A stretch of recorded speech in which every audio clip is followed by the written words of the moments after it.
And welcome back to my channel. So today is a cooking video. I am cooking sloppy joes tonight for me and the hubster. I'm using ground turkey for his version, and my version is going to be a homemade vegan version actually, and I'm just going to concentrate on my version for you guys tonight. So I'm going to go ahead and get started with sauteing my green peppers, onions, and a little bit of garlic, because I want to make sure I add flavor to the vegan meat substitute that I'm going to be using in this video. Now, I want your opinion at the end of the video, so please go ahead and leave a comment below and let me know if you think this was a fail, because I feel as though it was a fail, because my sloppy joes wasn't so sloppy. Actually, it was pretty freaking neat, and you'll see exactly what I'm talking about at the end of the video, so definitely stay tuned.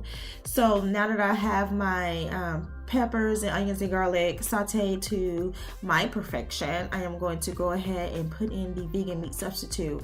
And it's best to start sauteing the meat while it's frozen. So it does take a little bit more time for it to cook, because it obviously has to unthaw while you're cooking it, but it's the best way to go is to cook this meat while it's actually frozen, and I believe it does say that on the pack as well. So I'm just gonna go ahead and saute that up really well. And for me, I like to make sure that my meat is pretty much almost done before I add in the seasoning. And that's if I'm even cooking, ground turkey or ground beef, and I'm cooking it in a skillet like this. I like to wait till the meat is almost done before I add in my seasonings. I don't know why. It just seemed like, to me, that's the best time to season the meat, because I'm not, adding salt to it before it's done. And then when I'm taste testing the meat as it gets closer to being done and it's not as, seasoned as I would like it, then I find myself adding more salt and seasoning, towards the end of the cooking process. And so just to eliminate that, because I'm really trying to make sure that our sodium intake is right where it needs to be, no more, no less. I just season the meat, when it gets closer to being done. So that's just a little cooking tip for you guys. If you do the same thing, let me know. If not, let me know as well. Let me know your take on seasoning your meat, from the beginning and then in the middle and then at the end. Because, sometimes your food could just, to me, just get a little bit too salty. So I don't know, that's just been my experience. Please share yours below. So yeah, we're gonna keep sauteing that up. As you can see, it does take a little while, but we're gonna go ahead and go to the next clip when the meat is done. And so now that it's done, I'm going to go ahead and start, well, not done, but almost done. I'm going to go ahead and start adding my seasonings. And that is some chili pepper that I'm adding to it first up. And then I'm going to add some sea salt. Okay, I'm gonna go ahead and add that in there. And then guys, just pretty much season everything to taste. That's how I cook. I don't necessarily say, oh, just gonna be a pinch of this or a teaspoon of that. I just season it, season it to taste. And the seasonings that are salt-free, like the Mrs. Dash you just saw, or this garlic powder that I'm putting in right now, I tend to go a little bit heavy on those particular seasonings, because it's salt-free. And then this is that was smoked paprika, I believe. Yeah, smoked paprika. And I've never heard of it before until I found this particular recipe online, and it said to add smoked paprika. And then that last seasoning that you saw was ground mustard. So yeah, so I just seasoned my meat really well and add all that in there, and I'm gonna go ahead and finish cooking my vegan meat substitute.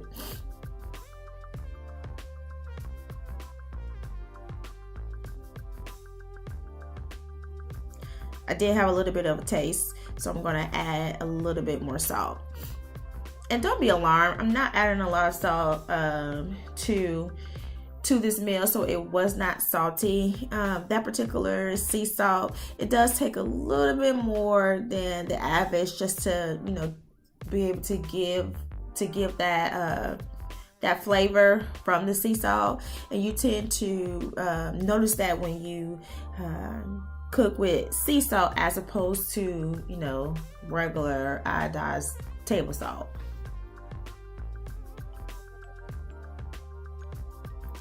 Again, like I said, you know, I don't, you know, measure my seasonings. I just pretty much season to taste. That's just how I like to do it. And so now I'm going to add in my tomato sauce. And this was just 1 can of tomato sauce, and I believe it was 8 ounces. And then I'm also going to add in a small can of tomato paste. Now, this is the part where I say that my sloppy joe wasn't so sloppy. It was actually a neat joe, because I really could have used a 2nd can of tomato sauce, not necessarily tomato paste, but I think I could have used another can of tomato sauce, just because of the amount of meat that I use. And as you can see, I did add a little bit more water to it because I felt as though I needed another can of tomato sauce. And I definitely could have used that. And then I just dabbed in some potato starch, because the recipe did call for cornstarch, but I used potato starch instead, because I was making a vegan version.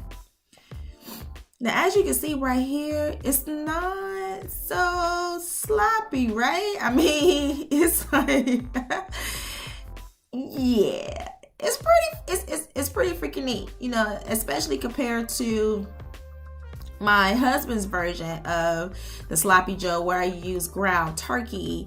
And I just use Manwich sloppy joe, like a 16-ounce can of Manwich sloppy joe for his version. So that's why you see me, you know, consistently adding water. But, you know, despite the neatness of this sloppy joe, this was amazing. Like, I messed that sloppy joe sandwich up. I even took it, you know, to work the next day and headed for lunch, and it was just even more amazing because, I don't know, it's something about the seasonings, you know, setting in overnight in your food, so the next day when you heat it up, it just tastes even better. So yeah, guys, let me know what you think. Do you think this was a fail or no? I kind of think it was, you know, because it wasn't a sloppy joe, it was a neat joe. But then I don't think it was a fail, because it was absolutely amazing. So the next time I make sloppy joes, I may just make it from scratch for my husband as well. So yeah, guys, leave your comments below. Let me know what you think. Let me know your secret recipe for homemade sloppy joes. I really appreciate all the feedback that I've been getting. You guys have been letting me know that you enjoy the cooking videos, so I'm definitely gonna be popping them out. And yeah, let's get the conversation popping in the comment section below. Until next time, guys, peace.